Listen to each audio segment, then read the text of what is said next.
Semoga yang subscribe diberikan rezeki melimpah dari jalan tak terduga.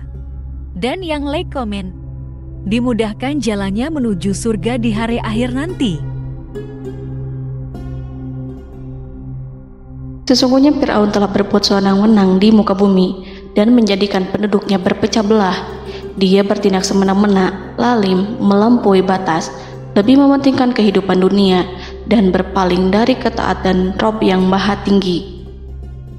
Fir'aun memecah menjadi banyak sekali golongan dan kelompok dan menindas sebagian di antara mereka.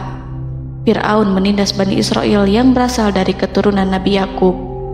Saat itu, mereka adalah penduduk bumi terbaik. Mereka berada di bawah kuasa Raja Tiran yang zalim, yang memperbudak dan mempekerjakan mereka untuk pekerjaan-pekerjaan hina.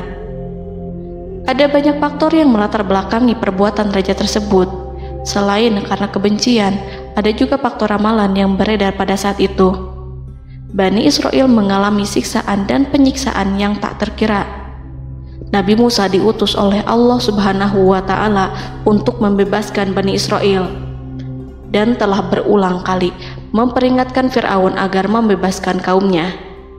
Namun Fir'aun tetap bersikeras dan menolak. Suatu hari Allah Subhanahu wa Ta'ala memerintahkan Nabi Musa untuk kembali kepada Fir'aun dan menunjukkan mukjizat. Di sana Nabi Musa menunjukkan beberapa mukjizat, termasuk mengubah tongkatnya menjadi ular raksasa dan di tangannya mengeluarkan cahaya. Namun Fir'aun tetap ingkar, dan dari situlah awal mula kehancuran Fir'aun dan pengikutnya. Tentang bagaimana detail kisah lengkapnya serta kelanjutan nasib Fir'aun, dari mana awal mula keangkuhan Fir'aun sampai mengakui dirinya sebagai Tuhan, serta dari mana sumber kekayaan Fir'aun yang sampai penasihatnya saja Qorun bisa membangun istana megah, akan dibahas lengkap di sini. Namun sebelum saya melanjutkan kisahnya, dimohon kepada pemirsa untuk menonton video ini sampai selesai, supaya tidak ada kesalahpahaman dalam memahami isi cerita, serta mohon bantu channel ini semakin berkembang dengan cara subscribe dan berikan like serta komen positifnya. Semoga bantuan pemirsa sekalian menjadi amal jariah dan bernilai pahala di sisinya. Bismillahirrahmanirrahim. Fir'aun menguasai seluruh negeri. Seiring dengan makmurnya negeri Mesir, kekuasaan Fir'aun semakin hari semakin bertambah. Fir'aun berkuasa tanpa ada yang berani menentang, dan dia membuat keputusan sesuka hatinya. Bahkan dengan kesombongannya, dia sampai berani mengaku sebagai Tuhan. Gelar Fir'aun Raja Mesir kuno punya pengaruh besar yang diyakini sebagai seorang yang bertanggung jawab untuk melindungi dunia pada saat itu. Fir'aun bukanlah nama seseorang, melainkan sebutan dalam Al-Quran yang merujuk pada seorang Raja Mesir yang sombong, suka menindas, dan sering melampaui batas, yang hidup ketika Nabi Musa alaihi salam bayi sampai dirinya dibinasakan oleh Allah di Laut Merah. Fir'aun merupakan sebuah gelar bagi raja-raja Mesir yang muncul di era New Kingdom. Pendapat Syekh Abdurrahman As-Sadi mengatakan bahwa Fir'aun merupakan gelar yang diberikan kepada raja-raja Mesir, sebagaimana Raja Babil disebut Namrud, Raja Habasyah disebut An-Najasyi, Raja Yaman disebut Al-Qil, atau Raja Persia yang disebut Kisra, penguasa Roma yang dijuluki Kaisar. Sebutan Fir'aun dalam Al-Quran ini menjurus pada Raja Mesir yang hidup pada tahun 1527 sampai 1407 sebelum Masehi. Fir'aun dikhususkan untuk menyebut penguasa Mesir yang membangkang dan tidak beriman kepada Allah Subhanahu wa Ta'ala. Sedangkan yang beriman kepadanya dikenal dengan nama Malik, yang saat itu hidup di zaman Nabi Yusuf alaihi salam. Sebagian ahli sejarah mengatakan bahwa penguasa Mesir pada masa Nabi Yusuf disebut Al-Malik atau Raja, tidak disebut Fir'aun, karena kedua penguasa ini berbeda asal daerahnya. Penguasa Mesir pada masa Nabi Yusuf berasal dari Mesir pesisir, sehingga mudah untuk menerima perubahan. Sedangkan Fir'aun pada masa Nabi Musa berasal dari pedalaman Mesir yang mempunyai watak dan karakter keras serta kolot. dan tidak mudah menerima orang-orang di luar kalangan mereka. Dari keterangan di atas dipahami kenapa penguasa Raja Mesir pada masa Nabi Yusuf percaya kepada Nabi Yusuf dan mengikuti agama Nabi Yusuf yaitu Islam, kemudian diikuti oleh rakyatnya. Sebagian ahli sejarah menyamakan Fir'aun dengan Mas'ab ibnu Royan. Ada pula yang menyatakan bahwa Fir'aun anaknya Walid ibnu Mas'ab ibnu Royan dari salah satu kaum Ad. Para Fir'aun Mesir kuno memperoleh kekayaan dan membangun kerajaan mereka yang megah melalui berbagai sumber. Beberapa sumber utama kekayaan dan pembangunan kerajaan Fir'aun adalah sumber daya alam. Mesir kuno diberkati dengan sumber daya alam yang melimpah, termasuk emas, tembaga, dan batu mulia yang ditambang dari wilayah gurun dan lembah. Sungai Nil juga menyediakan tanah yang subur untuk pertanian yang menjadi dasar ekonomi Mesir kuno. Air yang sangat penting ini memungkinkan kota-kota tumbuh di tengah gurun. Lonjakan air dan nutrisi itu mengubah lembah Nil menjadi tanah pertanian yang produktif. Menurut Organisasi Pangan dan Pertanian PBB, petani Mesir kuno adalah salah satu kelompok pertama yang melakukan pertanian dalam skala besar, menanam tanaman makanan seperti gandum, serta tanaman industri seperti rami untuk membuat pakaian. Sungai Nil mengalir ke utara sejauh 4.160 mil dari timur tengah Afrika ke Laut Tengah, yang memberikan Mesir kuno tanah subur dan air untuk irigasi. Untuk memaksimalkan pemanfaatan air Sungai Nil, petani Mesir kuno mengembangkan sistem irigasi cekungan. Mereka membangun jaringan tanggul berbahan tanah untuk membentuk cekungan. Kemudian mereka menggali saluran untuk mengarahkan air banjir ke dalam cekungan, di mana air akan menggenang selama sebulan hingga tanah jenuh dan siap untuk ditanami. Selain itu, Sungai Nil dapat dimanfaatkan untuk mengangkut material proyek-proyek konstruksi. Untuk mendapatkan manfaat dari Sungai Nil, orang yang tinggal di tepi sungainya harus mencari cara mengatasi banjir tahunan sungai ini. Untuk memprediksi apakah mereka akan menghadapi banjir yang bisa mengakibatkan panen buruk, orang Mesir kuno membangun nilometer atau pilar batu dengan tanda menunjukkan tingkat air. Mereka mengembangkan keterampilan dan teknologi baru dari pertanian hingga pembuatan perahu dan kapal. Sungai Nil juga merupakan rute transportasi penting karena memainkan peran sentral dalam peradaban Mesir kuno. Orang Mesir menjadi ahli dalam membangun perahu dan kapal untuk mengangkut berbagai barang, termasuk ternak, sayuran, ikan, roti, dan kayu. Mesir kuno memiliki perdagangan yang berkembang dengan wilayah Afrika Timur dan Tengah serta Mediterania Timur. Perdagangan ini tidak hanya mencakup barang-barang mewah, tetapi juga bahan pangan dan bahan baku. Fir'aun juga memiliki semua tanah di Mesir dan mengumpulkan pajak dari rakyatnya. Raja Fir'aun juga memperlakukan rakyat dengan kejam tanpa belas kasihan. Ia memeras pajak yang tinggi dan menjadikan kaum Bani Israel sebagai budak kerajaan. Mereka juga menerima upeti dari negara-negara yang dikalahkan atau ingin menjaga hubungan baik dengan Mesir. Bahkan Fir'aun juga memiliki proyek konstruksi untuk membangun struktur megah seperti piramida, kuil, dan monumen yang tidak hanya menunjukkan kekuasaan dan kekayaan mereka, tetapi juga berfungsi sebagai pusat administrasi dan agama.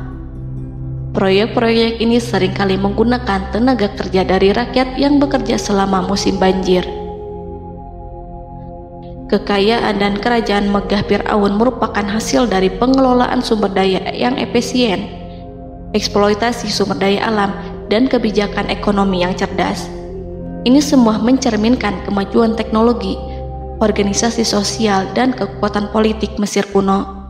Kekayaan para Fir'aun Mesir kuno memang sangat luar biasa dan telah menjadi topik penelitian dan kekaguman selama berabad-abad. Fir'aun juga dikenal karena kehidupan mewah mereka.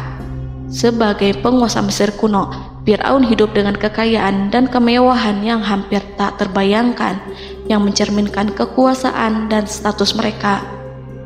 Mereka menghiasi diri mereka dengan aksesoris yang rumit dan gemerlap, serta mengenakan simbol otoritas dan kekuasaan tradisional. Dan Allah memberikan kepada Fir'aun berupa istizratuhul afiyah, yakni hidup sekian lama tanpa pernah merasakan sakit. Allah Subhanahu wa Ta'ala mengaruniai Fir'aun untuk bisa hidup selama 400 tahun tanpa sakit. Tentu hal tersebut sudah menjadi kehendak Allah Subhanahu wa Ta'ala, maka tidak ada satupun manusia yang bisa menghalangi, bahkan bagi seorang Fir'aun sekalipun yang terkenal dengan kezalimannya.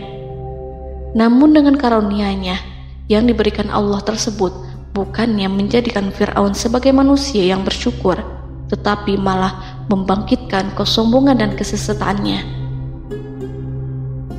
Dan puncak kesombongan Fir'aun juga dicatat Al-Quran sebagai penguasa tangan besi dan manusia yang pernah mengaku Tuhan. Aku adalah Tuhan kalian yang maha tinggi. Quran Surat An-Najiat ayat 24. Fir'aun hidup selama 446 tahun. Selama hidupnya, Fir'aun memiliki tubuh yang sehat dan bugar tanpa pernah mengalami sakit, meski hanya berupa pusing atau flu sekalipun. Fir'aun bahkan tidak pernah merasakan kelelahan. Fir'aun tidak pernah merasakan perihnya lapar, kerongkongannya tidak pernah tersentuh panasnya dahaga. Seandainya dalam semalam saja Fir'aun dilanda sakit berupa pusing atau demam, maka ia akan sibuk untuk mengurus dirinya sendiri dan tidak berpikiran untuk mengaku bahwa ia adalah Tuhan. Hal ini pun dijelaskan dalam kitab Ihya Ulumuddin Al-Qut Al-Qulub oleh Imam Al-Ghazali. Sesungguhnya yang menyebabkan Fir'aun sampai berani mengatakan, "Aku adalah Tuhan kalian yang maha tinggi," hal ini disebabkan karena ia mengalami masa sehat dalam hidupnya yang begitu lama. Kekejaman Raja Fir'aun diikuti dengan kesombongannya. Ia enggan bersyukur atas kemakmuran yang dianugerahkan Allah Subhanahu wa Ta'ala. Ia justru menjadikan negeri Mesir penuh dengan kemusyrikan. Sungguh, dia Fir'aun termasuk orang-orang yang berbuat kerusakan, dan kami hendak memberi karunia kepada orang-orang tertindas di bumi, dan hendak menjadikan mereka pemimpin dan menjadikan mereka orang-orang yang mewarisi bumi. Dan kami teguhkan kedudukan mereka di bumi, dan kami perlihatkan kepada Fir'aun dan Haman bersama bala tentaranya apa yang selalu mereka takutkan dari mereka. Surat Al-Qasas ayat 1-6. Haman yang merupakan penasihat dan sekaligus pelaksana proyek pembangunan menara untuk Fir'aun yang ikut berkontribusi dalam kesesatan Fir'aun, dan dia juga yang menjadi aktor utama atas kezaliman Fir'aun yang nantinya memberikan nasihat kepada Fir'aun dan mendorongnya untuk menolak ajaran Nabi Musa alaihi salam. Faktor yang mendorong Fir'aun melakukan tindakan keji ini adalah Bani Israel yang mempelajari suatu hal yang mereka riwayatkan dari Ibrahim, bahwa suatu saat nanti akan lahir seorang anak Bani Israel yang akan menghancurkan kekuasaan Raja Mesir. Berita gembira ini terjadi saat insiden antara Sarah, istri Nabi Ibrahim alaihissalam, dengan Raja Mesir yang saat itu berniat jahat terhadap Sarah. Namun Allah menjaganya. Berita gembira ini santer terdengar di antara Bani Israel. Kaum Kipti juga membicarakan berita ini, hingga sampailah juga ke telinga Fir'aun. Sebagian amir dan orang-orang dekat Fir'aun menyampaikan hal itu kepadanya saat tengah berbincang pada malam hari. Waktu itu Fir'aun langsung menginstruksikan untuk membunuh seluruh anak laki-laki Bani Israel untuk mengantisipasi kelahiran anak yang dimaksud. Tapi apa boleh buat, kewaspadaan sama sekali tidak bisa menghindari takdir. Suatu ketika Fir'aun bermimpi seakan-akan api datang dari arah Baitul Maqdis lalu membakar semua rumah Mesir dan seluruh kaum Kipti. Namun, api tersebut tidak membahayakan Bani Israel. Saat bangun, Fir'aun merasa takut oleh mimpi itu. Ia kemudian mengumpulkan seluruh paranormal dan tukang sihir. Fir'aun bertanya kepada mereka terkait mimpi itu. Mereka berkata, akan lahir seorang bayi laki-laki dari kalangan Bani Israel yang akan menghancurkan penduduk Mesir. Sebab itulah Fir'aun memerintahkan untuk membunuh anak laki-laki dan membiarkan hidup anak perempuan. Fir'aun sangat mewaspadai agar Musa tidak lahir, hingga menunjuk sejumlah laki-laki dan dukun beranak berpatroli memeriksa para wanita hamil dan mendata waktu kelahiran mereka. Jika ada yang melahirkan anak laki-laki, si bayi langsung disembelih oleh para algojo seketika itu juga. Allah berfirman, "Kami mengilhamkan kepada ibu Musa, susuilah dia Musa. Jika engkau khawatir atas keselamatannya, hanyutkanlah dia ke sungai Nil dalam sebuah peti yang mengapung. Janganlah engkau takut dan janganlah pula bersedih. Sesungguhnya kami pastikan mengembalikan kepadamu dan menjadikan sebagai salah seorang rasul." Surat Al-Qasas ayat 7. Pada saat itu, ibu Musa yang bernama Ayarika, ada juga yang menyebut Ayah Zakat, merasakan kesedihan yang amat dalam dan sudah mengantisipasi sejak pertama kali mengandung Musa. Kehamilannya ini memang tidak terlihat. Harun lahir pada tahun ketika hukuman mati bagi lelaki tidak berlaku, sementara Musa lahir pada tahun di mana bayi laki-laki harus dibunuh. Saat melahirkan, ibunya mendapat ilham agar Musa kecil diletakkan di dalam peti yang diikat dengan tali. Rumahnya tepat di hulu sungai Nil. Ia menyusui Musa, kemudian ketika khawatir pada seseorang, ia meletakkan Musa di peti itu, lalu dilepaskannya ke lautan, sementara talinya tetap dipegang. Setelah semua orang pergi, ia tarik kembali peti itu. Namun suatu hari, ibu Musa melepaskan peti itu, tetapi dia lupa tidak mengikatnya dengan tali, sehingga peti berisi Musa kecil itu hanyut bersama aliran sungai Nil hingga melintas tepat di depan istana Fir'aun. Selir-selir Fir'aun itu memungut peti dalam kondisi tertutup rapat. Mereka tidak berani membukanya. Peti itu kemudian diletakkan di depan istri Fir'aun, Asiyah binti Muzahim. Ada pendapat yang mengatakan bahwa Asiyah berasal dari Bani Israel dari keturunan Musa. Saat membuka penutup peti dan menyingkap tirai penutupnya, Asiyah melihat wajah Musa kecil memancarkan sinar-sinar nubuah kemuliaan. Begitu melihatnya, Asiyah langsung jatuh hati dan sangat mencintainya. Saat Fir'aun tiba, ia berseru, "Apa ini?" Kemudian ia memerintahkan untuk menyembelihnya, tetapi sang istri meminta agar bayi tersebut diberikan kepadanya. Sang istri berkata, "Dia adalah penyejuk mata hati bagiku dan bagimu." Fir'aun menimpali, "Iya, bagimu, tapi bagiku tidak. Aku tidak memerlukan bayi itu." Petaka memang selaras dengan tutur kata. Kata-kata istri Fir'aun, mudah-mudahan dia bermanfaat kepada kita. Allah memberikan manfaat yang ia harapkan. Di dunia, Allah memberikan hidayah padanya melalui sosok Musa, dan di akhirat, Allah menempatkan dia di surganya karena Musa. Atau kita ambil dia menjadi anak. Keduanya pun mengadopsi Musa karena mereka berdua tidak punya anak. Perkataan Asiyah ini diabadikan dalam Al-Quran surat Al-Qasas ayat 9. Dan berkatalah istri Fir'aun, "Ia adalah penyejuk mata hati bagiku dan bagimu. Janganlah kamu membunuhnya. Mudah-mudahan ia bermanfaat kepada kita, atau kita ambil ia menjadi anak, sedangkan mereka tidak menyadari." Dalam ayat ini Allah Subhanahu wa Ta'ala berfirman yang artinya, sedangkan mereka tidak menyadarinya. Ibnu Katsir menjelaskan maksud dari ayat ini, mereka tidak mengetahui apa yang dikehendaki Allah, bahwa di tangan anak itulah terjadinya kehancuran masa depan Fir'aun dan bala tentaranya. Mereka tidak mengetahui hukuman besar Allah yang dikehendaki terhadap Fir'aun dan pasukannya. Mereka tidak tahu bahwa Allah menakdirkan mereka untuk memungutnya. Saat Musa tinggal di kediaman Fir'aun, pihak keluarga ingin menyusuinya. Namun Musa tidak mau menerima susu wanita manapun. Ia juga tidak mau makan, hingga mereka dibuat bingung karenanya. Mereka berusaha sebisanya untuk memberi Musa makan, namun Musa tidak mau.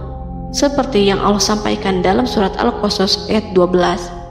dan kami cegah dia Musa menyusu kepada perempuan-perempuan yang menyusuinya sebelum itu. Mereka kemudian mengirim Musa bersama para dukun beranak dan sejumlah wanita ke pasar. Mungkin Musa mau menyusu pada seorang wanita di sana. Saat semua orang berdiri di hadapan Musa, saudari Musa melihatnya. Ia tak memperlihatkan sikap seakan-akan mengenal bayi yang sebenarnya adalah adiknya. Mereka kemudian pergi bersama saudari Musa itu ke kediaman Musa. Musa kecil kemudian digendong ibunya untuk menyusui bayi itu. Bayi yang tidak lain adalah anaknya sendiri, langsung menyusu dengan lahap. Melihat hal itu, mereka merasa sangat puas dan gembira. Mereka pun melaporkan peristiwa yang sangat menggembirakan itu kepada Asia. Asia meminta agar perempuan yang tidak lain adalah ibunya Musa itu untuk menetap bersamanya dan memohon kebaikan serta kesediaannya. Namun, perempuan itu menolaknya seraya berkata, "Sesungguhnya aku mempunyai suami dan anak-anak yang tidak bisa aku tinggalkan. Akan tetapi, aku siap melakukan jika bayi itu dibawa kepadaku ke rumahku." Akhirnya Asia mengutus ajudan kerajaan untuk menyerahkan bayi itu kepada ibunya Musa untuk disusui secara rutin. Asia kemudian memberikan berbagai macam fasilitas kepada ibu Musa berupa biaya nafkah sehari-hari, pakaian-pakaian bagus, dan beberapa hadiah istimewa yang lainnya sebagai kompensasi upah menyusui bayi itu. Akhirnya Musa kecil kembali ke pangkuan ibunya dan berada di bawah asuhannya. Allah telah menyatukan kembali bayi yang bernama Musa itu dengan ibunya sendiri. Fir'aun tidak akan menyangka jika Allah telah mempersiapkan sesuatu yang besar lewat kehadiran Musa kecil di kerajaannya. Sang raja bengis lagi terpedaya oleh banyaknya pasukan yang dimiliki, kekuasaan, dan luasnya kerajaan yang maha agung yang tak terkalahkan, dan takdirnya tak bisa ditentang. Allah telah memutuskan bahwa bayi itu yang dia dan pengikutnya waspadai keberadaannya itu hingga dengan bengis membunuh banyak sekali nyawa yang tak terhitung jumlahnya. Padahal anak tersebut justru tumbuh dewasa di kediamannya, di atas kasurnya, memakan makanannya dan meminum yang ada di rumahnya. Fir'aun sendiri justru mengadopsi dan merawat serta mengasuhnya tanpa menyadari rahasia besar di balik itu. Anak itu yang membuatnya binasa di dunia dan akhirat karena menentang kebenaran yang nyata yang ia sampaikan kepadanya. Nabi Musa tumbuh dan hidup sebagai salah seorang dari keluarga kerajaan hingga mencapai usia dewasanya, di mana ia memperoleh asuhan dan pendidikan sesuai dengan tradisi istana. Allah Subhanahu wa Ta'ala mengaruniakannya hikmah dan pengetahuan sebagai persiapan tugas kenabian dan risalah yang diwahyukan kepadanya. Musa tumbuh menjadi seorang pemuda yang mempunyai fisik dan akhlak yang kuat. Allah anugerahkan kepada Musa kesempurnaan tubuh dan kekuatan jasmani. Musa juga menyadari bahwa dia hanyalah anak angkat. Tidak setetes pun darah Fir'aun mengalir padanya, dan bahwa ia keturunan Bani Israel yang ditindas dan diperlakukan sewenang-wenang oleh Fir'aun dan kaumnya. Maka dia berjanji kepada dirinya sendiri akan menjadi pembela bagi kaum-kaum yang lemah yang tertindas. Kekuatan fisik Nabi Musa memang tidak bisa diragukan. Itu terbukti pada saat Nabi Musa mampu mengangkat batu penutup sumur seorang diri, padahal batu itu hanya bisa diangkat oleh 10 orang laki-laki. Peristiwa kedua saat perkelahian antara Bani Israel dan orang Kipti atau kaumnya Fir'aun, suku asli Mesir. Saat orang Israel meminta pertolongan kepada Musa untuk mengalahkan orang Kipti, Musa menghampiri orang Kipti tersebut. Dengan tangan terkepal, Musa meninju orang Kipti dan matilah musuhnya itu. Orang Kipti hanya mati karena pukulan itu. Musa tidak sengaja dan tidak bermaksud untuk membunuh orang Kipti. Musa hanya berniat membuatnya jera. Dan karena peristiwa itulah Nabi Musa pergi meninggalkan Mesir karena Musa takut terhadap Fir'aun dan tentaranya yang akan membunuhnya. Karena jika mereka tahu bahwa Musa membunuh orang Kipti demi membela salah seorang Bani Israel, akan membuat Fir'aun dan pengikutnya mencurigai bahwa Musa memang berasal dari Bani Israel, dan pada akhirnya akan memicu sebuah permasalahan besar. Dan pada waktu yang sudah ditentukan oleh Allah, sekitar 10 tahun Nabi Musa meninggalkan Mesir. Pada akhirnya Allah mengamanahkan dia sebagai seorang Rasul. Allah anugerahkan kepadanya hikmah kenabian dan pengetahuan di usia 40 tahun. Allah perintahkan Musa kembali ke Mesir untuk menghadapi Fir'aun dan mengajak dia mengakui Tuhan semesta alam. Tugas ini penuh dengan bahaya, mungkin bisa membuat Musa kehilangan nyawa, tetapi menuruti perintah Allah itu mutlak baginya. Ditemani oleh saudaranya Harun untuk membantunya membenarkan perkataannya. Lidah Musa cedal karena bara api yang pernah diletakkan di lidahnya saat Fir'aun hendak menguji akalnya setelah menarik jingat Fir'aun hingga berdarah. Fir'aun bermaksud untuk membunuhnya. Asyah mengkhawatirkan Musa lalu berkata, dia masih kecil. Fir'aun kemudian menguji Musa dengan meletakkan buah dan bara api di hadapannya. Musa kecil hendak bermaksud meraih buah-buahan, tetapi tangannya dialihkan oleh malaikat. Lalu Musa mengambil bara api dan ia letakkan di lidahnya. Lidahnya cedal karena bara api ini. Musa meminta kepada Allah agar kekakuan yang ada di lidahnya dihilangkan sebagian, sebatas agar kata-katanya bisa dipahami, dan tidak meminta untuk dihilangkan secara total, karena para rasul hanya meminta sebatas yang diperlukan. Pergilah kamu kepada Fir'aun, karena dia benar-benar telah melampaui batas, maka berbicaralah kamu berdua kepadanya dengan kata-kata yang lemah lembut. Mudah-mudahan dia sadar atau takut. Quran Surat Toha ayat 42-43. Ini merupakan sifat santun dan kasih sayang serta rahmat Allah terhadap makhluknya, meski Allah mengetahui kekafiran dan kesewenang-wenangan dan kesombongan Fir'aun. Bersama Harun, Musa mendatangi Fir'aun setelah menemui beberapa rintangan yang lazim ketika akan menemui raja pada waktu itu. Pertemuan Musa dan Harun juga dihadiri oleh beberapa anggota pemerintahan dan penasihat. Bertanyalah Fir'aun kepada mereka berdua, siapakah kalian berdua ini? Musa menjawab, kami Musa dan Harun adalah pesuruh Allah agar kamu membebaskan Bani Israel dari perbudakan dan penindasanmu dan menyerahkan mereka kepada kami agar mereka menyembah kepada Allah dengan leluasa dan menghindari siksaanmu. Fir'aun segera mengenal Musa dan berkata kepadanya, bukankah engkau Musa yang sudah kami asuh sejak bayimu dan kami asuh dalam istana sampai usia remajamu dan mendapat pendidikan serta pengajaran yang menjadikan engkau pandai? Dan bukankah engkau yang melakukan pembunuhan terhadap diri daripada seorang dari golongan kami? Sudahkah engkau lupa terhadap itu semua dan tak ingat akan jasa kami kepadamu? Musa menjawab, bahwasannya engkau telah mengurus aku sejak kecil. Itu bukanlah jasa yang dapat kamu banggakan, karena jatuhnya aku pada tanganmu akibat dari kekejaman dan kezalimanmu tatkala engkau memerintah agar orang-orangmu menyembelih setiap bayi laki-laki yang lahir, sehingga ibuku membiarkanku mengapung di sungai Nil dan aku dipungut oleh istrimu, sehingga selamatlah aku dari pengejaranmu dan penyembelihanmu. Dan kebaikan yang engkau sebutkan itu sebanding dengan perlakuanmu terhadap sebuah suku bangsa besar, yaitu Bani Israel secara keseluruhan, karena engkau telah menindas dan menjadikan mereka budak-budak untuk melayanimu. Dan mengenai pembunuhan itu merupakan kehilafanku, lalu aku lari darimu karena aku takut kepadamu.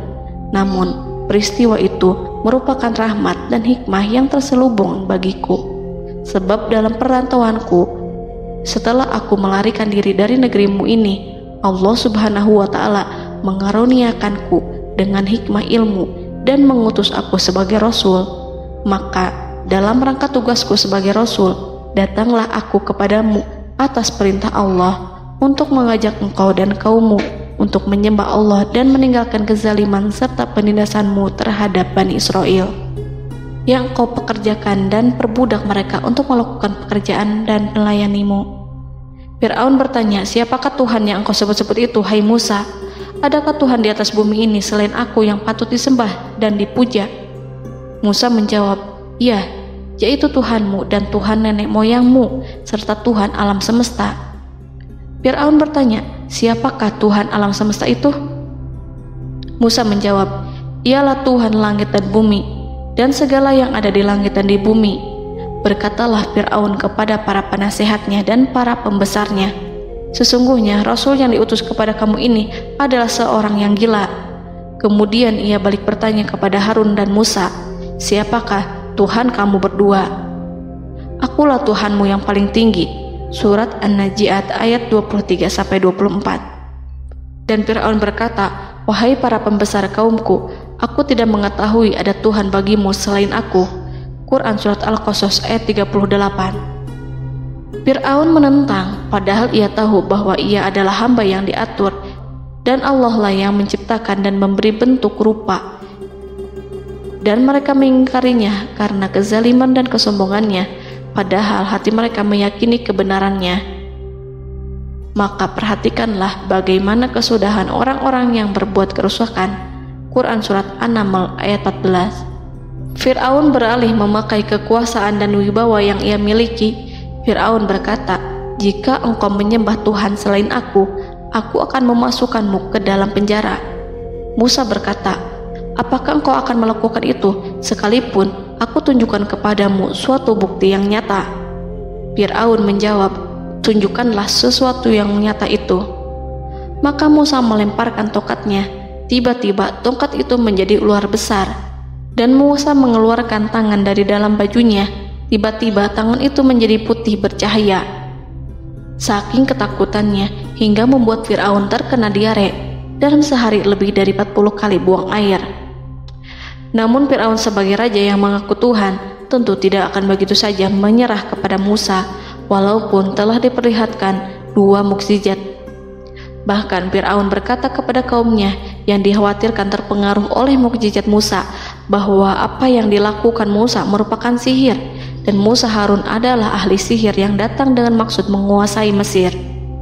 Salah satu penasehatnya, yaitu Haman, mengusulkan agar mengumpulkan semua ahli sihir dari berbagai penjuru kerajaan untuk bertanding mematahkan sihir Musa, yang tanpa pikir panjang Fir'aun setujui.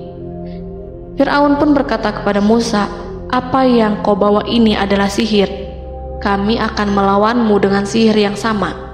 Fir'aun pun kemudian meminta Musa untuk bertemu pada waktu dan tempat yang disepakati, dan langsung disetujui Nabi Musa tanpa ragu sedikit pun. Inilah salah satu tujuan terbesar Musa untuk memperlihatkan ayat-ayat hujah dan bukti-bukti nyata Allah di hadapan halayak ramai. Dengan berbekal pertolongan Allah, Musa yakin akan menang melawan para ahli sihir itu. Maka pada waktu yang sudah ditetapkan, yakni pada permulaan hari, saat cahaya matahari mulai terik menyengat, sehingga kebenaran akan terlihat terlebih jelas dan nyata, orang-orang berbondong-bondong menuju tempat yang sudah ditentukan untuk melihat pertandingan sihir yang sudah dihadiri ribuan tukang sihir. Menurut Muhammad bin Ka'ab, mereka berjumlah 80.000 ahli sihir. Mereka sudah dijanjikan hadiah dan uang yang besar jika berhasil mengalahkan Musa. Para penyihir istana berkata, wahai Musa, apakah engkau yang mau lebih dahulu ataukah kami? Musa menjawab, silahkan kalian lebih dahulu. Maka ketika tali-tali dan tongkat-tongkat ahli sihir dilemparkan, tiba-tiba berubah menjadi seakan-akan ia merayap cepat karena sihir mereka. Ada rasa takut yang menyelimuti hati Musa, takut jika orang-orang terkena fitnah sihir dan tipu daya mereka. Namun Allah langsung menguatkan Musa dan berkata yang diabadikan dalam Quran Surat Toha ayat 65-69, janganlah engkau takut, sungguh engkaulah yang unggul, dan lemparkanlah apa yang ada di tangan kananmu, niscaya ia akan membuat. Apa yang mereka buat itu hanyalah tipu daya tukang sihir belaka, dan tidak akan menang tukang sihir itu dari manapun ia datang. Saat Musa melemparkan tongkat, tongkat itu berubah menjadi ular besar yang memiliki kaki, berleher besar, dan bentuk yang menakutkan, hingga semua orang lari dan menjauh. Ular itu kemudian menelan tali-tali para tukang sihir dengan satu persatu dengan gerakan super cepat. Semua orang melihatnya dengan penuh keheranan, sementara para tukang sihir mereka tercengang dan bingung kala melihatnya. Mereka melihat sesuatu yang sama sekali tidak pernah terlintas di benaknya dan juga berada di luar bidang yang mereka kuasai. Saat itulah mereka tahu pasti bahwa yang mereka lihat itu bukanlah sihir, sulap, khayalan ilusi ataupun kebohongan semata, tetapi sebuah kebenaran yang hanya bisa dilakukan oleh Yang Maha Benar, yang mengutus mukjizat tersebut dengan benar. Allah menyingkap tabir kelalaian dari hati mereka, menyinarinya dengan petunjuk yang Ia ciptakan dan menyingkirkan gumpalan keras di hatinya. Mereka segera bertaubat dan tunduk sujud kepadanya. Dengan lantang mereka mengatakan kepada semua yang hadir tanpa memperdulikan hukuman ataupun siksaan apapun, "Kami beriman kepada Rob seluruh alam, yaitu Tuhannya Musa dan Harun." Fir'aun yang congkak dan sombong tentu sangat marah dengan apa yang disaksikannya itu. Ketika melihat ahli-ahli sihirnya begitu cepat menyerah dan mengakui kekalahan kepada Musa, bahkan menyatakan beriman kepada Tuhan Musa dan Harun. Tindakan itu dianggapnya sebagai pelanggaran terhadap kekuasaannya dan penentangan terhadap ketuhanannya dan merupakan tamparan bagi kewibawaannya. Fir'aun berkata kepada mereka, "Apakah kalian telah beriman kepada Musa sebelum aku memberi izin? Kenapa kalian tidak terlebih dahulu bermusyawarah kepadaku sebelum melakukan tindakan keji di hadapan rakyatku ini? Dia itu pemimpinmu yang mengajarkanmu sihir, dan bukankah ini adalah persengkongkolanmu terhadapku? Musa dapat mengalahkan kamu sebab ia mungkin merupakan guru dan pembesar yang mengajari sihir kepadamu, dan kamu telah mengaturnya, dan sandiwaramu ini tak akan kubiarkan. Akan kupotong tangan dan kakimu secara bersilang, dan sungguh aku akan salib kamu pada pangkal pohon kurma sebagai balasan dan hukuman atas pengkhianatanmu ini." Walaupun melihat langsung kebenarannya, Fir'aun tetap tidak percaya. Dia tidak suka keyakinan para penyihir terhadap Musa. Para penyihir itu yang telah mengakui keimanan mereka kepada Allah tak merasa gentar ataupun takut, karena ketika para tukang sihir itu sujud, mereka melihat rumah dan istana-istana di surga yang telah dipersiapkan untuk mereka. Semuanya dirias untuk menyambut kedatangan mereka. Karena itu, mereka tidak peduli dengan ancaman Fir'aun. Setelah peristiwa kekalahan penyihir Fir'aun dengan mukjizat Nabi Musa itu, Fir'aun serta penasihat dan para pembesarnya, termasuk Haman, merencanakan penindasan yang lebih kejam untuk kaum Bani Israel dan merencanakan pembunuhan terhadap Nabi Musa. Fir'aun khawatir jika gerakan Musa tidak dipatahkan akan mengancam kerajaan dan kewibawaannya yang mengaku sebagai Tuhan. Walaupun sudah diingatkan oleh orang mukmin dari kalangan keluarga Fir'aun agar tidak membunuh Nabi Musa dan menyeru kembali menuju jalan yang benar dan mengingatkan kepada akibat yang buruk yang akan didapati nanti, namun Fir'aun dan penasihatnya tetap berada pada kesesatan. Sebagai balasannya, Allah menghukum Fir'aun dan penduduknya dengan kekeringan dan penyakit yang bertahun-tahun karena menolak Rasulnya. Mereka dilanda banjir bandang, darah yang bercampur dengan seluruh air yang ada. Setiap kali mereka akan mengambil air, baik air sumur ataupun air sungai Nil, pasti akan berubah menjadi darah segar. Serbuan belalang pun tidak bisa mereka hindari. Belalang menghinggapi tanaman hingga tak menyisakan satupun buah, daun ataupun rumput. Serangan hama dan wabah katak juga mengerumuni mereka hingga berjatuhan di makanan, wadah-wadah, sampai-sampai ketika ada yang membuka mulut untuk makan ataupun minum, pasti ada katak yang jatuh di situ. Semua hukuman itu hanya menimpa Fir'aun dan pengikutnya, sama sekali tidak menimpa Nabi Musa dan Bani Israel. Namun mereka tidak belajar ataupun berubah, mereka tetap saja kafir dan hanyut dalam kejahatan. Setiap kali Allah timpakan hukuman kepada Fir'aun dan pengikutnya, mereka bersumpah dan berjanji kepada Musa untuk beriman. Namun ketika hukuman itu dihilangkan, mereka ingkar janji, berpaling dan kembali kepada keburukan seperti sedia kala. Dari semua penderitaan ini, Allah perintahkan Musa membawa pengikutnya keluar dari Mesir, memulai perjalanan berbahaya antara hidup dan mati. Setelah mengetahui keberangkatan Nabi Musa dan Bani Israel, Fir'aun bersama tentaranya bergerak untuk membantai mereka. Dengan pasukan besar yang berjumlah lebih dari 1.600.000 personil, ditambah 100.000 ekor kuda berwarna hitam legam, Fir'aun berhasil mengejar rombongan Nabi Musa yang saat itu berjumlah 600.000 prajurit di pantai Laut Merah saat matahari terbit. Pasukan Fir'aun mengepung mereka dari semua arah. Di belakang mereka ada tentara Fir'aun yang kejam, sementara di hadapan mereka Laut Merah yang membentang luas. Kala situasi kian genting dan Fir'aun beserta seluruh pasukannya mendekat dengan kesungguhan hati, diperkuat dan persenjataan, juga dengan amarah dan kedengkian, penglihatan tidak menetap mengarah ke suatu tujuan, dan hati naik menyesak sampai ke tenggorokan. Saat itulah Yang Maha Penyantun lagi kuasa, Rob Arsy yang mulia, mewahyukan kepada Musa, "Pukullah laut itu dengan tongkatmu." Maka tatkala Musa memukulkan tongkatnya ke lautan, laut itu pun terbelah. Air lautan berdiri tegak laksana gunung yang terbelah oleh kuasa yang maha agung, yang bersumber dari zat yang mengatakan kepada sesuatu, "Jadilah," maka jadilah sesuatu itu.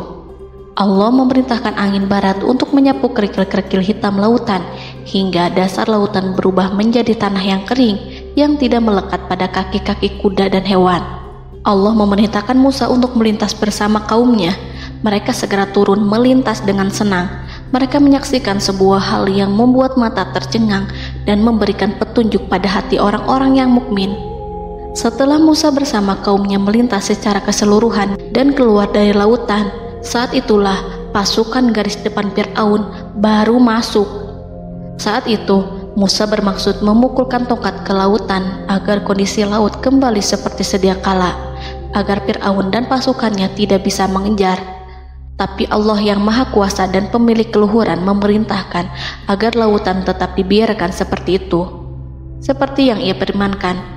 Saat Musa membiarkan lautan dalam kondisi terbelah dan Fir'aun tiba di tepi pantai, ia melihat sesuatu yang dahsyat. Kondisi ini membuatnya tercengang dan ia tahu betul bahwa apa yang dilihatnya adalah pekerjaan Rob Arsy yang mulia, seperti halnya mukjizat lain yang pernah ia lihat sebelumnya. Fir'aun berhenti dan tidak maju. Ia menyesal karena mengejar Bani Israel dalam situasi seperti ini, di saat penyesalan tiada lagi membawa guna. Namun Fir'aun memperlihatkan sikap tangguh dan kuat di hadapan para pasukannya dan memperlakukan mereka layaknya musuh. Jiwa kafir dan watak Fir'aun mendorong dirinya mengatakan kepada kaum yang ia perdaya hingga patuh dan mengikuti kebatilannya, "Lihatlah bagaimana lautan ini terbelah agar aku bisa mengejar budak-budakku yang melarikan diri dari kekuasaanku, menyimpang dari ketaatanku dan meninggalkan negeriku." Fir'aun bersembunyi di barisan belakang dengan harapan ia bisa selamat, tapi mustahil ia bisa selamat. Fir'aun terlihat maju mundur. Dan pada kesempatan itu, Jibril menampakkan diri dalam wujud seorang penunggang kuda perawan, lalu melintas di hadapan kuda jantan yang ditunggangi oleh Fir'aun. Kuda yang ditunggangi Fir'aun meringik menghampiri kuda yang ditunggangi Jibril. Fir'aun kemudian masuk ke dalam lautan hingga mendahului kuda dengan tangkas dan cepat. Fir'aun tidak menghindari mara bahaya dari dirinya ataupun mendatangkan manfaat. Mereka segera menyusul hingga semuanya berada di lautan. Setelah bagian depan hendak mencapai tepi, Allah memerintahkan Musa melalui wahyu untuk memukul lautan dengan tongkat. Musa memukul lautan dengan tongkat. Lautan kembali menyatu seperti sedia kala dan menenggelamkan mereka semua. Tak seorang pun yang selamat. Allah menggambarkan tentang bagaimana Fir'aun didengkot orang-orang kafir Kipti tenggelam.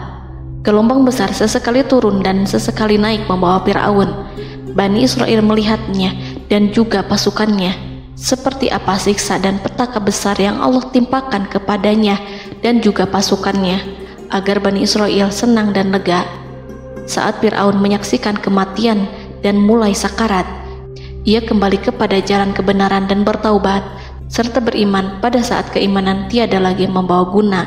Seperti yang Allah sampaikan dalam ayat yang lain, sesungguhnya orang-orang yang dipastikan mendapat ketetapan Rabb-Mu tidaklah akan beriman meskipun mereka mendapat tanda-tanda kebesaran Allah hingga mereka menyaksikan azab yang pedih.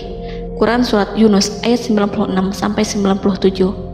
Seperti itulah Musa mendoakan keburukan pada Fir'aun dan golongannya agar harta benda mereka dibinasakan, hati mereka diikat sehingga mereka tidak akan beriman hingga melihat siksaan yang pedih, yaitu ketika keimanan tidak ada lagi membawa guna bagi mereka, sekaligus sebagai penyesalan bagi mereka.